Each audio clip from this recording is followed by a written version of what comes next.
Welcome, everyone, to this continuing episode in the Smart Webinar series. And today it is my pleasure to welcome Cedric Gasmi, who's a PhD student at Stanford University in the Energy Resources Engineering Department, which at one time used to be the Department of Petroleum Engineering back in the days when I was a graduate student and ran into many people, among whom was Hamdi Chalepi, who is now the head of the department. So welcome, Hamdi. And it's a pleasure to have you both. Well, Cedric is a PhD student. He's a former reservoir engineer with 15 years in the energy industry. His research focuses on uncertainty, quantification, and risk management in energy systems. A special area of interest is in interpretability and causality in artificial intelligence. So today he's going to talk about his work in uncertainty quantification for transport and porous media using parametrized physics-informed neural networks. Now, as some of you know, in SMART Phase 1, we did look at PINNs in the context of SMART Task 5, which was on rapid forecasting models. So it's with great interest that we look forward to what Cedric has to share. So over to you, Cedric. Thank you for the introduction, and thank you for the opportunity to present at this seminar. So yes, I am a PhD student with Professor Chalepi, and I'm going to present I guess our latest work on the utilization of physics-informed neural net, or we call them PINs, for uncertainty quantification. Before that, I wanted to give you a bit of background. I guess it was said that I have a bit of experience in the industry. I once was a reservoir engineer, although I'm not sure you ever become a reservoir engineer, but I used to work on traditional petroleum engineering project, and also large-scale carbon sequestration and storage. So this is a picture of me sitting in Alberta in front of a site where we're injecting CO2 coming from a power plant. That was back in 2012, I think. And so more broadly, I'd say in our department, there's a research group, the SUPRI-B, which is a sub-entity of the Energy Resources Engineering Department, which focuses on research and development of numerical methods for reservoir simulation. And within this group, there is also an effort on uncertainty quantification, so where you have now a stochastic treatment of all the simulated response, and you try to deal with uncertainty quantification. And within that, I'd say, we narrowed it down to a couple of folks now that are looking at physics-informed neural network. And we do this, I just want to make a distinction in the context of solving conservation PDEs. So not really in a data assimilation or in a proxy kind of model. We do this to solve traditional conservation equation the same way we would do, just with a different numerical representation. And I hope the presentation informs you a bit more on that. Just a bit of motivation. I think from what I've heard about the crew here, you don't really need to be that motivated about this. But just to which sub problem of reservoir engineering we're focusing on in CO2 sequestration, where the CO2 produced as a source, whether it's a power plant or a cement factory, would be taken to a site where it's injected in a supercritical state in the geological formation. And what we're interested here is really a couple of questions related to the plume. We're looking at the transport problem. So not really the pressure equation, but the saturation. And so that helps answering questions like how far the plume is traveling, the amount of CO2 that you can trap, or the pore space required for storage, for surface area liability, as an example. In terms of related work, there has been a lot of work on uncertainty quantification in porous media. I'd say that the most broadly used method is the Monte Carlo simulation, where essentially a distribution of random input is used to solve a series of realization of deterministic PDE. And then after solving all these PDEs, you pretty much collect a quantity of interest, whether it's a saturation or a certain rate of injection or production, and you pretty much characterize that distribution on the ensemble simulated. Obviously, this method can be quite time-consuming, especially if each forward simulation is costly. If you used, a meshed kind of approach with finite volume, finite difference, and each run forward takes, in the range of minutes to hours, it can be very cumbersome for the MCS to converge. And this is why people have come up with a series of other method to improve upon this state of the art. And so, but each of these methods essentially has some kind of simplifying assumption associated with it. So some people are looking at a more efficient sampling method, more in the multi-level Monte Carlo kind of approach, or with low discrepancy kind of series. And other people focus on, I say, a series of like projection or approximation. Those proxy methods you're talking about belong a bit in that realm. But you have, methods such as a perturbation method, where you do a Taylor series approximation around the mean, polynomial chaos, a method of moments, where you directly try to compute the moments of a now stochastic partial differential equation. I would say that all of these methods kind of suffer a drawback. As I say, there's always an assumption in each of them, whether it's limited to small perturbation, curse of dimensionality in every sampling method, where the more dimension you have, the more samples you need to generate in order to have some form of convergence on your uncertainty space. Some of these methods are focused on steady-state problems, like the flow problem, or the diffusive like kind of problem. And what we do in transport is really unsteady in nature, right? We look at propagation of shocks, and so we find that, and we'll go a bit in there. Every pin approach is having a bit of a tough time, especially in those purely hyperbolic problems, and we'll get into that. And so the reference for this work is really a paper from 1999 by Dongxiao Zhang and Hamdi Chelepi on the stochastic analysis of immiscible two-phase flow in heterogeneous media. On the other hand, what happened more recently, and that we find of interest, is that physics-informed neural network have appeared, right? And so there's really three references that I want to cite, although there are quite a bit, especially in recent years, that have popped up. But the first one is by Mazia Raisi and Professor Perdikaris.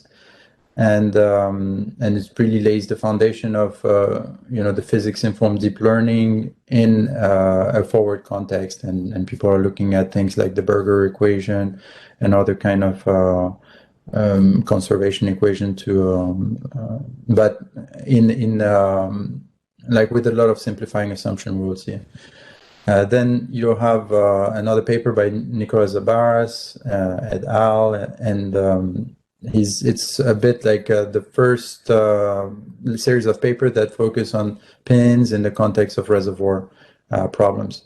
And in this case, a lot of the work is related to the flow problems, so the pressure and a lot of steady state kind of work, and they focus more on replacement of the traditional grid approach using certain architecture of convolutional network, but again, to try to solve the forward problem. So, and the third paper, which is kind of a departure point for us, was written by a previous student in the department, and starts pointing to the limitations of physics-informed machine learning for the two-phase nonlinear transport problem.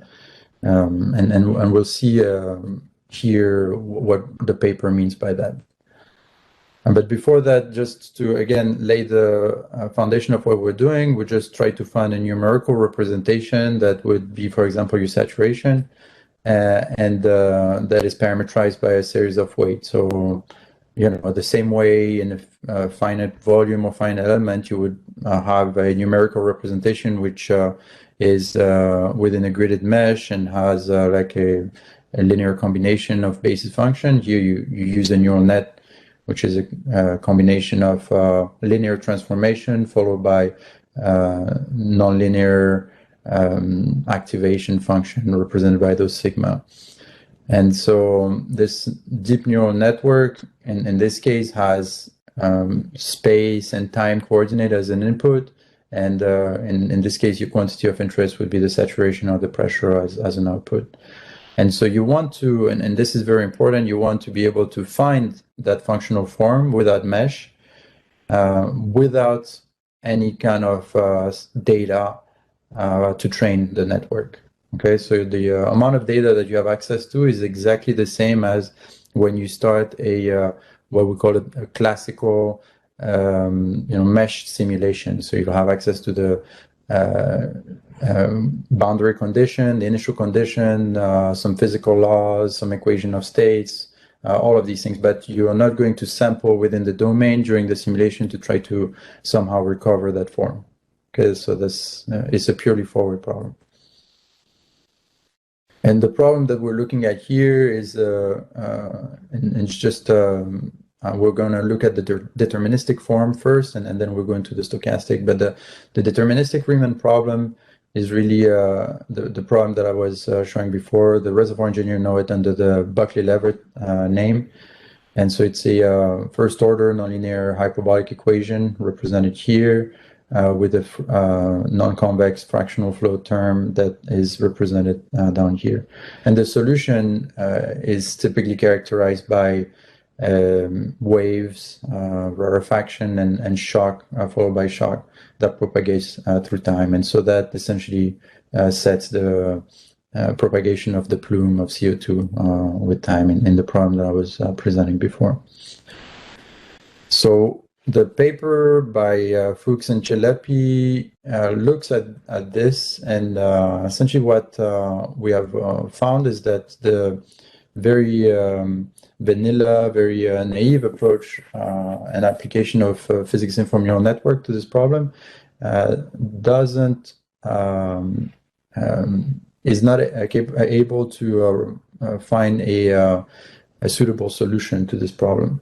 And so in this approach, what you do essentially is you take the residual of the equation that I was showing before, and you try to minimize in a least square sense that residual.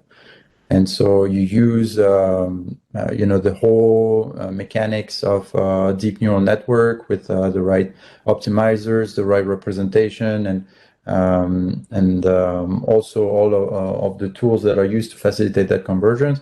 But none of these, and there was quite an extensive study on hyperparameter tuning, etc., allows you to get the proper solution. You typically get like a smeared kind of solution that doesn't really capture those sharp fronts. And this is important because we think that wherever we have looked, those problems that display very sharp shocks are a bit challenging for physics-informed neural net. They work very well in the steady states or in the case where you have some kind of diffusion, but for sharp shock, there is an issue.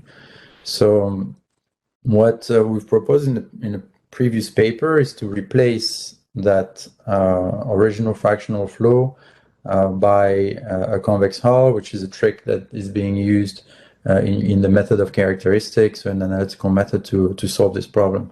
And if you do that, then you're able to produce a solution with the pins that matches very closely the reference one. So this is a result that was published in a previous paper of ours.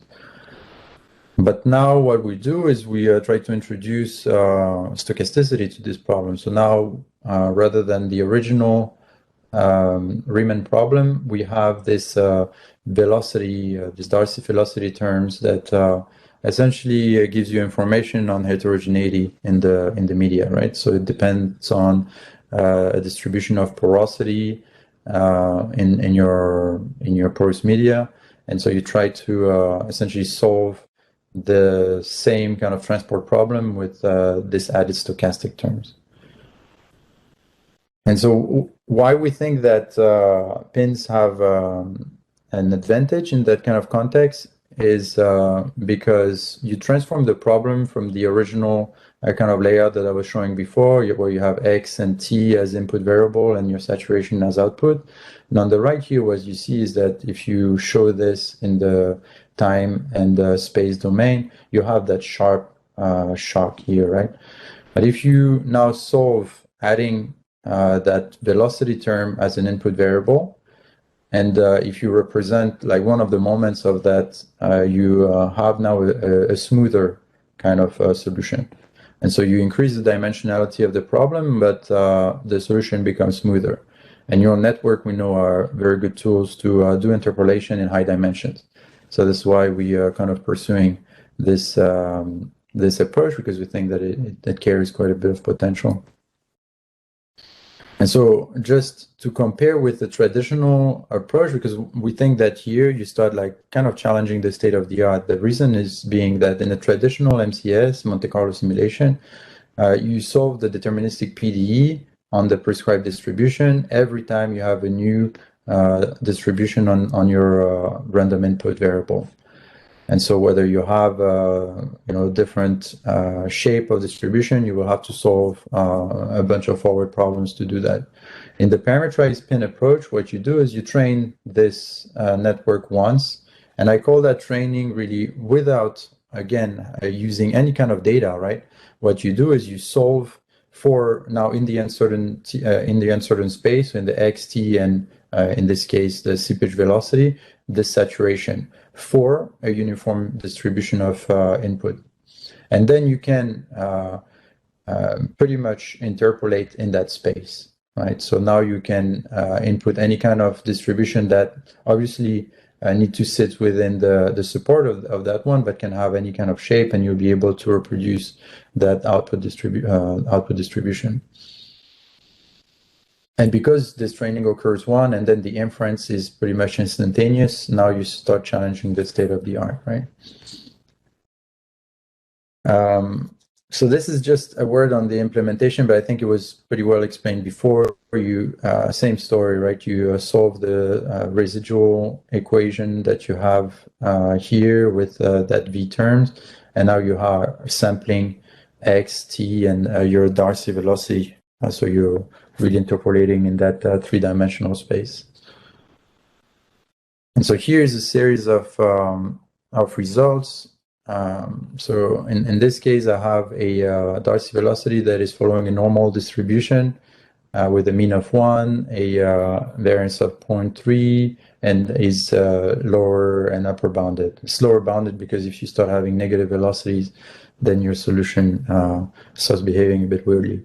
So what you see in the bottom plot is a series of snapshots at different time steps on which you have the ensemble of simulation using a reference approach, in this case method of characteristic, and in gray you'll have the quantile, the P15 and the P85 quantile, so for the reference. And then in red and in some kind of orange is the solution given with parametrized pin. So you see that the solution matches pretty closely with a slight smearing of the front for some given realization. But once you are interested in certain quantity of interest, let's say, as I explained in the first slide, the CO2 front radius, for example, how far does it go at a given time? You see that that quantity of interest is honored pretty well as well in the reference in blue and the pin in red. And the reason why we look at those quantity of interest, because some of those methods really have to focus on this, especially when you talk about methods of moments or method that solve directly on the distribution of output. You need to fix that quantity of interest, right? So we focus typically in the CO2 front radius distribution, and then also the CO2 breakthrough time at different location. So you might think about having a couple of monitoring wells that are located around your injection site, and you want to assess the arrival time at this point, right? And so you can, again, at the 0.5, 0.6, 0.8, and 0.1 N1, you'll have again a pretty good match in the distributions. So when you look at individual realizations here, you have a slight loss of accuracy, as we mentioned, but it's really sufficient for the quantity of interest that we had. And we think that, if you increase the sampling density, you pretty much have a very good behavior of the error here.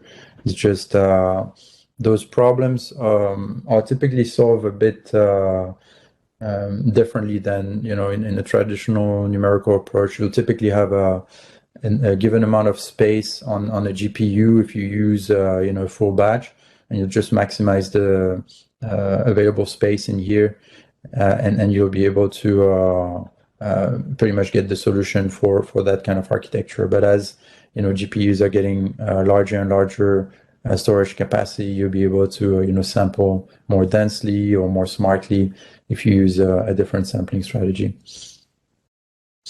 But again, now that we have trained that model, we're able to infer and get solution on different kind of distributions. So here I use a wider support where you have 2 orders of magnitude between the min and the max, and you have a min that is has a higher velocity, and so you see that the same thing is happening, and you have a pretty close match both in the saturation distribution and the quantity of interest, which is the front radius here distribution.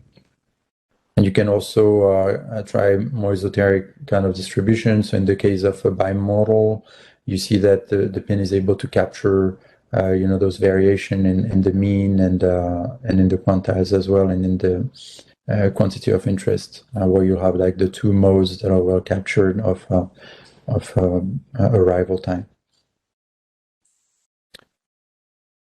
We do this as well with different kind of physics, where now you have connate and residual, so like a non-trivial kind of case where you introduce a bit more physics. This is all captured in the fractional flow, and again, you're able to get all these solutions from the same network.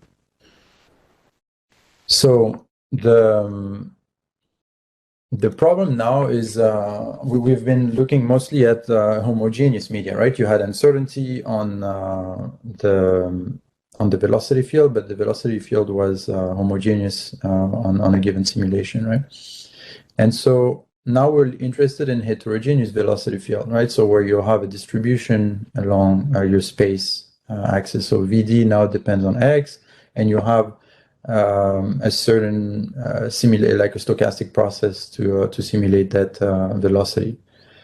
And so how do you first implement something like that? I remind you that we don't have a mesh, right? So it's not like you can do a grading and try to attributing properties based on like a typical kind of a geostatistical approach, right? So what you do in this case is that you treat V same way, the same as X and T. Here you relate it to X, and you use a Box-Muller inverse or inverse transform to pretty much get a simulation of your velocity on your x-axis. And so if you use the same approach as before, where you use this kind of naive residual approach, and now you have a V that depends on the sampling point at which you are, when before it wouldn't matter, right? It would be uniform across your space. Now you're heterogeneous. And so if you do something like that on this field that is represented here, you get a solution that is not quite as good as what you had before. So you see in this case, the buffering makes that the envelope of uncertainty is supposed to be much narrower than the homogeneous case, and you kind of miss that. And more than that, you get kind of non-physical solution with saturation that are less than 0 and that are much more smeared in here. And so if you look at a single realization, what you see is this very noisy solution now for your pin approach. And I'd say that there was quite a bit of time spent on trying to fix that noisy issue, right? And so we tried different approach, like an entropy constrained fractional flow. We tried to add the diffusion term, which is a trick that worked in the past. We tried different kind of weighting of the loss and hyperparameter tuning. We also tried an approach where you use an adjoint neural net to train that's trained to mimic the velocity field, and I tried to solve those two problems jointly.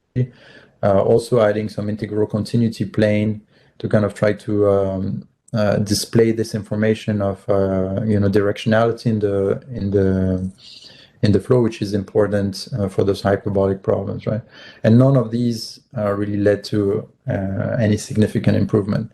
More importantly than that, we're really not interested in trying to do another hyperparametrization. In this case, we'd like to have some result that generalize well. So we kind of took a different approach here. And we wanted to know what the problem was, whether it was really the randomness or, again, these sharp gradients, or pretty much like the high frequency kind of modes of your solution would affect the training using pins. And so what we did is say, okay, I'm going to fix a velocity field using some form of parametrization, in this case, a sine function that has a random term associated with it. And so what you see here is like my velocity field is random, it's parametrized, but it's like controlled. And what I control here is really the frequency of that random field. And so if you do that, what happens is that as you increase if you go to very low frequency, the network is capable of capturing those solutions pretty well, and I can show a couple of examples of that to you. But as you increase the density, the frequency of this input random variable, the solution gets worse and worse, right? And so what you simulate here using pins completely misses what your reference solution is. So what we did is we applied a Fourier decomposition, right? A Fourier kind of approach where you add a layer of encoding at your input. And the reason why we did that, there is quite a bit of literature on spectral bias. So neural networks tend to converge preferentially to a low frequency kind of solution. And we think that this is one of the reasons why, for the random field, things didn't work as well as we expected. And so a couple of approaches have been proposed to alleviate that spectral bias. And one of them is to take the original network and to add a layer of encoding in there. So projecting using a Fourier decomposition with a couple of trainable parameters here that occur like at different frequency for your input space and time coordinate. And so if you do this, the solution goes from this to something that converges pretty well, right? And so this is just by adding this additional encoding of the input, you're able to produce a solution that now matches quite closely what the reference one should be. And you see it includes also all of these waves in the mean and the quantiles, right? And so what that allows us to do is start obviously toying with more random fields where you can do again a Fourier decomposition of your input and have like a bunch of different random factors for different modes, and so you can simulate things like that. This approach obviously had brought an improvement compared to the original one, but still had limits, right? So for cases that were very, very random and at a very small spatial scale, you still had some issues with convergence. And so this is why, and this is the solution for this random field, but this random field you're still kind of controlling with a simplistic parametrization. And so the last piece of work, the most recent part, is really we're interested in looking at simulating the moments. In the case where you have a random field that is simulated a bit more realistically with like a Gaussian process, and you would have like these small scale kind of transitions. What we're interested in here compared to the previous network is really having a network that simulates the moments of your output saturation rather than trying to hit each realizations. And so you do a mix of a perturbation method and a resolution of like an approximation on the covariance of your various your various input quantity. And so you now have a network that is trained to emulate the mean and the variance of your output saturation. So this is like very succinctly how the equation looks like. Now you have the same equation as before, except that you have a simple like Taylor decomposition of both your velocity and your saturation. And so what that does now for is a field that looks, again, a bit more realistic, I'd say geologically, is a solution that matches both the mean and the variance. So the top layer is really the mean of your saturation and the variance.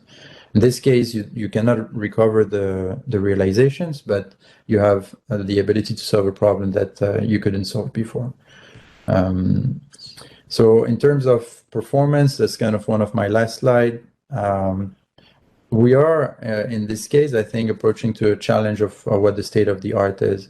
So I compared the parametrized pin with a standard Monte Carlo approach with 1,000 realization. And the problem resolution is 1D with 256 grid block and 100 time step. We use a method of characteristic for the homogeneous problem, and we use a finite volume with conservative scheme, a good enough scheme for heterogeneous media. And so the Monte Carlo has obviously only an inference, and on the homogeneous case, obviously you're not really bringing any kind of improvement, but on the heterogeneous case, the resolution of each of them in my implementation using parallel computing is about an hour and a half. When in the parametrized pin you train for 20 minutes and then the inference is almost instantaneous.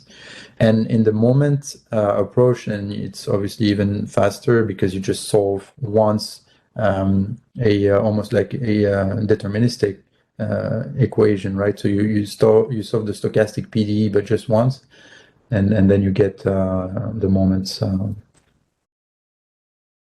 So getting to the conclusion of this work, what we have shown here is the resolution of the stochastic Riemann problem using a parametrized pin approach. And our idea, again, is to cast the problem in a higher dimension space. So any kind of parametrization we think is useful, right? I was showing a case where you'll parametrize your velocity only with one parameter, but you can imagine a series of them, right? If you had the right decomposition that would capture the uncertainty space. And we think that this approach has quite a bit of potential for pins, as opposed to trying to solve always a full series of deterministic problems, because, as we said, and demonstrated in the past, the problems that display shocks and very stiff kind of solution are pretty challenging for the pins. On the other end, what we think is that, an approach that emulates, the full distribution, whether it's a series of moments or the full CDF of the hyperbolic problem, would hold quite a bit of potential. So we will be spending some time working on these two problems, right? So the KL expansion of a random field to find the right parametrization, and then the resolution of the full distribution. And this is it for what I have, so I'm happy to go into questions. Thanks very much, Cedric, for a very interesting presentation. So as always, we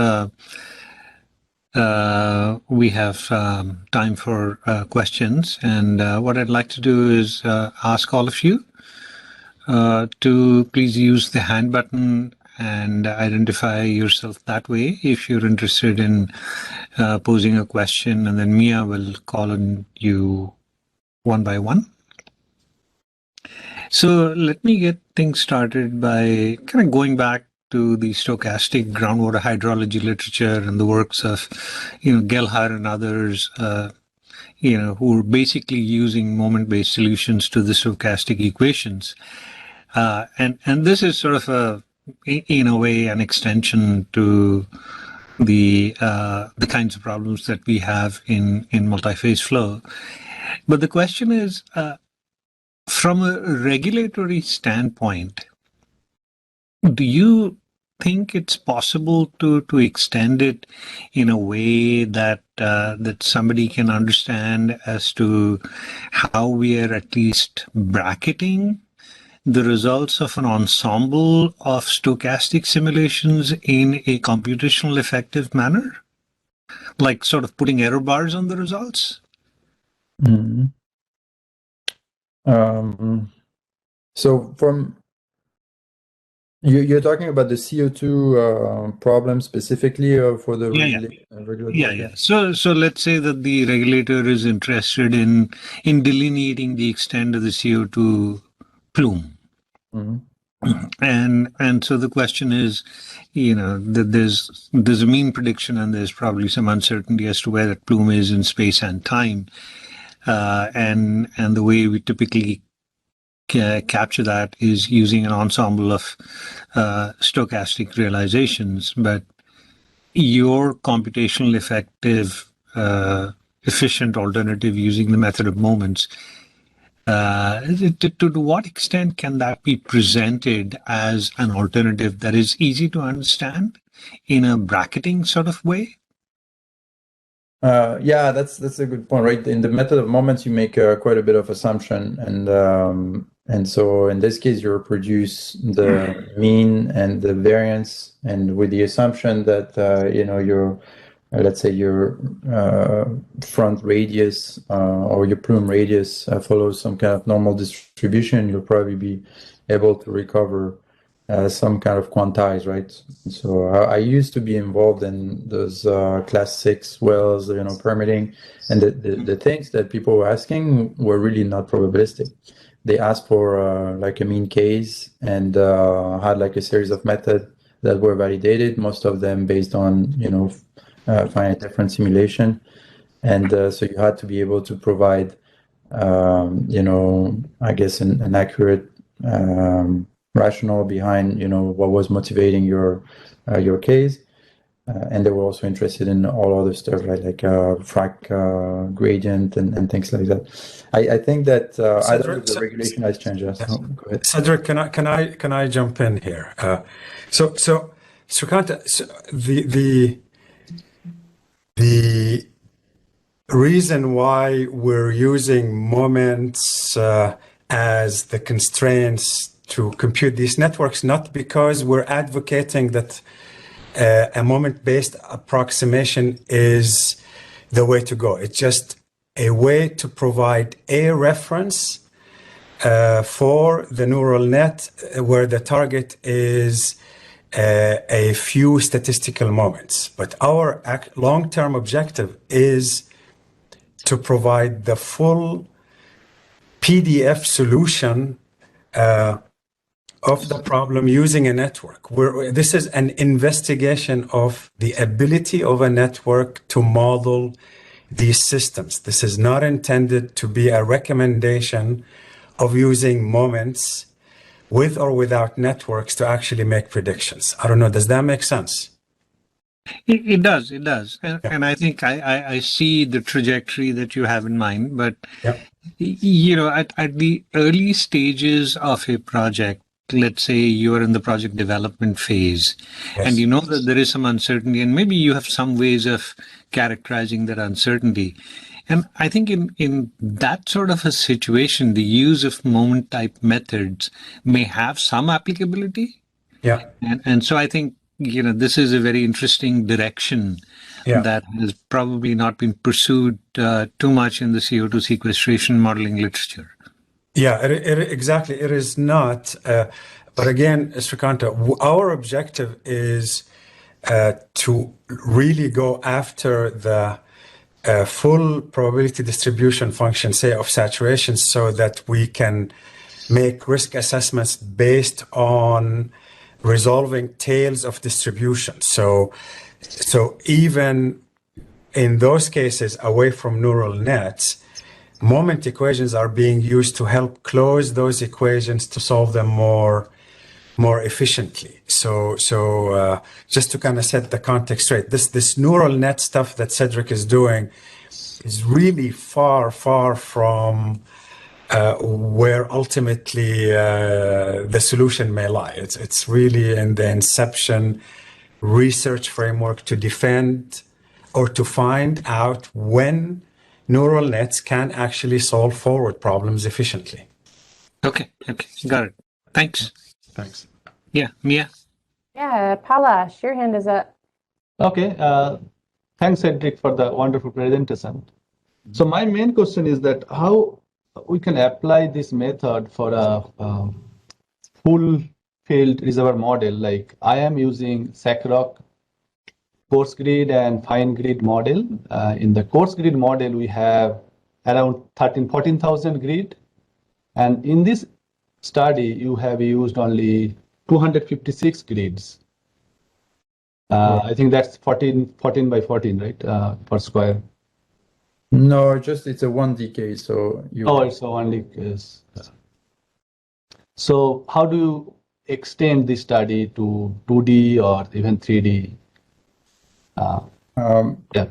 So there are many ways to approach this, right? So I have done some work where you looked at 2D and 3D as well, kind of early on, right? And what happened is, so in the context of assimilation, if you had like a bit of data to train, you are able to very quickly get to a good solution for 2D and 3D. In the case that we're interested in, which is the pure forward problem, the 2D and 3D, I haven't really seen any application to date, right, in the industry or in any paper that I've seen.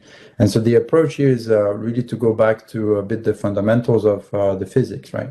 The physics, you have coupled, and I don't know if you're solving, a flow transport or if you have like compositional geochemistry or some kind of a rock evolution as well. But if you were to look at just the flow and transport problem, we know quite a bit of method to solve these things sequentially, right? So if you're able to solve the flow, which shouldn't be a problem, it's a pretty smooth solution, and get then approach like streamline, for example, base. The fact that you're able to solve this in 1D and capture all the chunks makes it possible to extend to a higher dimension. And I'd much rather go in that direction because now you like have a physical solution for your transport than trying to solve everything at once in the forward sense. Does that make sense? Okay, yeah, thank you. Our next question actually came from Gavin in the chat. When you show some plots for uncertainty, would you also calculate confidence interval as well? I'm not really sure what you mean by confidence interval. Let's go into maybe one of those plots. Like, could you tell me a bit more what you mean by the confidence interval? Gavin, are you there? Yeah. Yes, I may be confused a bit here. So I just say some like a P10, a P15, and then some yellow shade over there. So I try to understand what that means here. Yeah.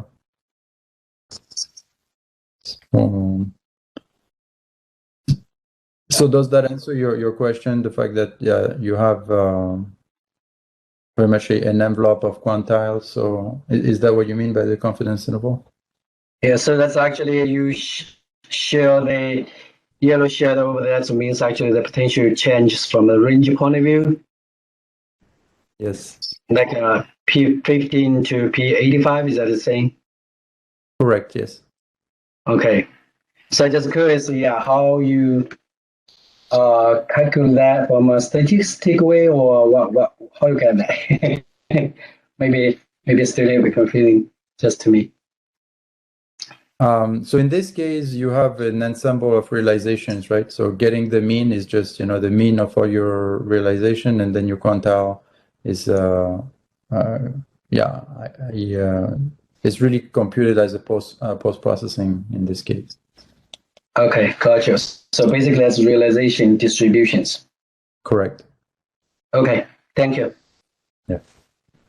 All right, Fred. Yeah, it was an excellent talk. I enjoyed it, Cedric. My question is this. Do you have a way to see what input to your whole uncertainty evaluation impacts the end result? This would be more important, hopefully easier to do for physics-based type method, hybrid method, with the machine learning-based method, so that we know that if we are trying to reduce uncertainty, which one of the data that we are inputting has higher role in doing this. Do you have a way of getting a handle on that? In this case, it's very simple because we just have one, right? Okay, but if you were to integrate different data sets to evaluate uncertainty, is there a way to see which one impacts the PDF ensemble the most? So I guess, maybe, if you had like a Bayesian framework and you would be able to kind of tie a series of prior to whatever impacts at the end your final solution, that would be, I guess, the way to go. But the fundamental element and the break to be able to do that kind of analysis is the ability to have stochastic simulation. And so if you're able to provide a stochastic response to the variation of your input, then you have a series of method that you can kind of put on top to be able to look at the impact of big haters and or like some form of sensitivity, or in a more generic kind of approach, like a Bayesian approach, where you would immediately look at prior dependence. So is that what? So if I can jump in, exactly. Again, the context for this is the neural net is being only used to figure out if you can solve a forward nonlinear transport problem. But ultimately, what we would want to do is to, if we succeed with this, is to embed it within a Bayesian framework where you do conditioning based on the available data. You can play what-if scenarios with available information and quantify the response and figure out where the uncertainty is going to be most effectively reduced if you have a measurement of this or that. So we intend to do that just like we have in the current Bayesian framework for multi-level Monte Carlo and a simulation. But as of now, the focus is entirely still on the neural net attempting to replace a numerical solution of the PDE. Okay. Thank you.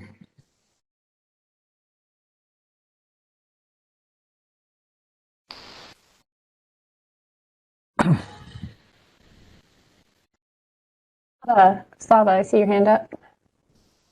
Thank you. Thank you for your nice presentation, Cedric.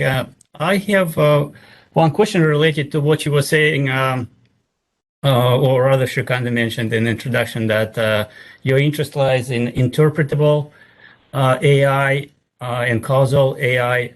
So from this perspective, whenever you say, for instance, you train this model on certain range of parameters and distributions, and then you start making inferences, how reliable are those inferences outside of the range of the parameters that you use to train the model? And what would happen, whether your uncertainties would increase or whether your systematic error would start increasing? Yeah, it's a very good point. So neural nets are good at interpolating, okay? So the question is, how do you use this capability? And so I'd say a lot of people, when they train neural net, they say, okay, here's a million point of data, and you're going to learn to pretty much fit distribution within that sample data that I gave you. So what we say here is, obviously, there will always be data that falls outside of your training space, right? And so the reason why we take this approach, I think it's a bit of a counterpart, is that now you train within the realm of the physical laws. So wherever that residual, what you train really in your loss is to make sure that you will comply with that residual, right? That residual is true whether you're here on Mars, or maybe not on Mars, but it's a very generic way of approaching this transport problem, and that's what's constraining our network, right? So we think that of course, if you add changes to those PDEs, the network is just, again, a good tool for interpolation. So it's probably going to very quickly behave very poorly, or you'll have to use some form of regularization method, but we're not dealing with that, right? And so this is really why we think that it's more robust, because you will try to focus on resolving constitutive laws rather than trying to just observe data and infer some kind of transfer function between your input and output. So does that make sense? Yeah, so I see that basically you are trying to, the training is based on how close it is to the presumed analytical solution, if there were one. Yes. Not so much to the actual experimental data. Why, in reality, frequently those analytical solutions and even differential equations, they don't work because of the different other phenomena. So just a clarification here. You're not measuring distance from an analytical solution. You're measuring distance from the residual to the conservation law. So right. So you're not presuming anything about the solution. You're asking of the network what you would ask of your numerical or analytic solution, that it satisfies the residual, literally satisfying the PDE. So no presumed solution targeted other than the fact that you're honoring the residual. Does that make sense? Yeah, I take this. Okay. Yes. Perfect. Thank you. David.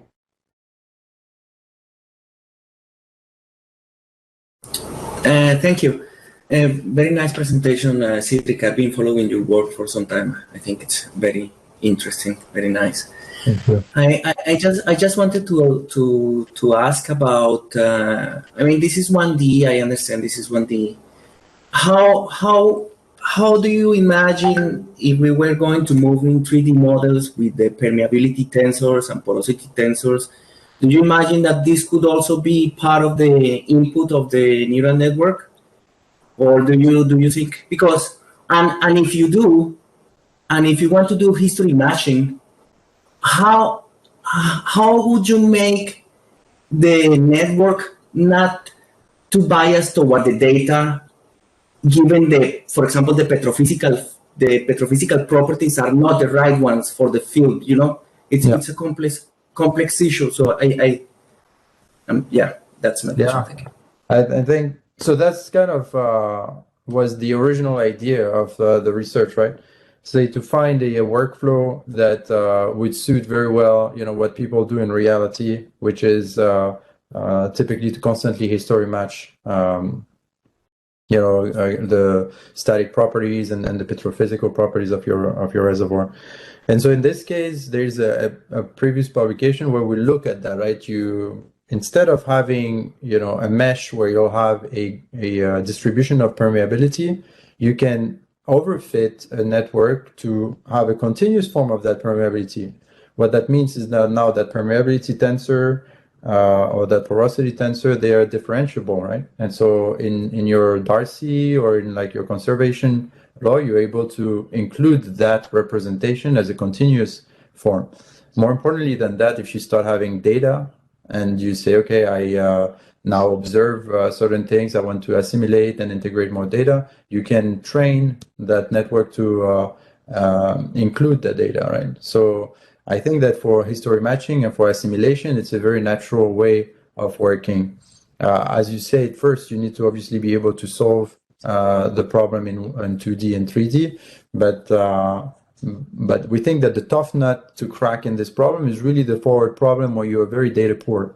When you start having data and you want to do history match, I think then you'll see a lot of advantages in using this approach.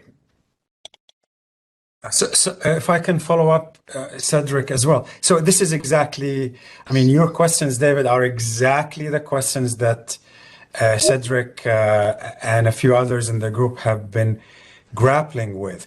We are basically, to summarize, we are basically stuck trying to figure out what it would take to have a neural net solution that would be competitive or equivalent with a standard numerical method for solving coupled PDEs.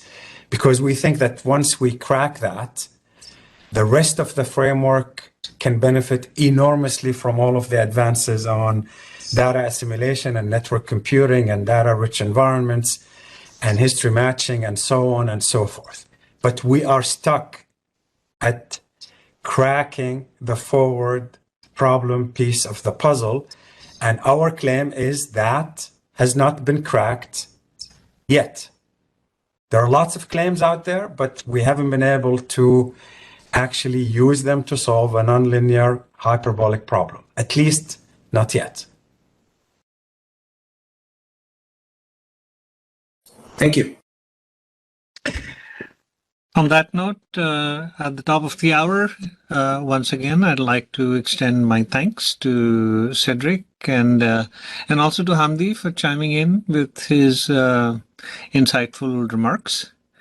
So thanks to both of you for joining us today and sharing this very interesting piece of work. And we look forward to hearing more about it in the months and years to come. And thanks to all of you for being here today. And we hope to welcome you back to another smart webinar in the near future. So have a good day, everybody. And thanks, Mia. Thank you. Thanks, everyone. Take care.